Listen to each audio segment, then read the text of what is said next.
ముగిసిన పల్లెపోరు మొదలైన credit war పోటాపోటీగా సన్మానాలు పోటాపోటీగా విజయోత్సవాలు తమదే పై చేయని అధికార పక్షం తమకే పట్టం కట్టారంటూ విపక్షాలు ఎవరికి వారే ప్రకటనలు చేసుకుంటూ తమని తాము బలవంతులుగా చెప్పుకుంటున్నారు. ఇంతకీ పంచాయతీ ఎన్నికల్లో అత్యధిక స్థానాలు వచ్చింది ఎవరికి?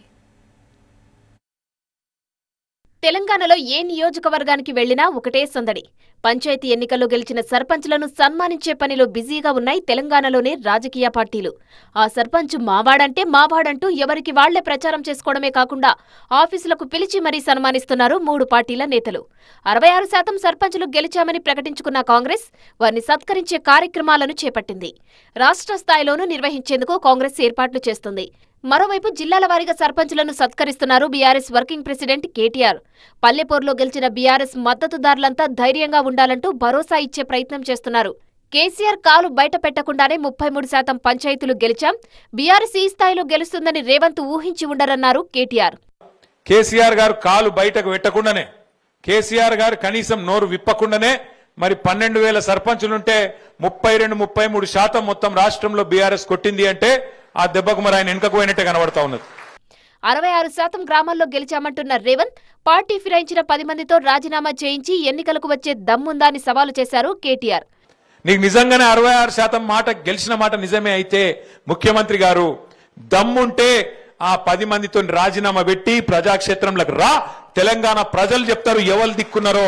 రైతులను, తెలంగాణలోని బీసీలను, తెలంగాణలోని ఎస్సీ ఎస్టీలను, తెలంగాణలోని మహిళలను మోసం చేసినందుకే ఇలా గ్రామ పంచాయతీ ఎన్నికల్లో కూడా నీకు కర్రుగాల్చి వాత పెట్టింది. సర్పంచ్ ఎన్నికల్లో చిత్తుగా ఓడిపోయినా విజయోత్సవ యాత్రలేంటని బీఆర్ఎస్ ను కాంగ్రెస్ విమర్శిస్తోంది.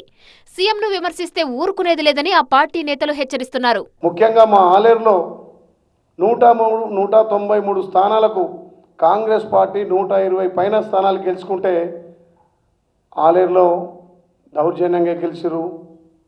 వాళ్ళు పోలీసు వాళ్ళని పెట్టుకున్నారు.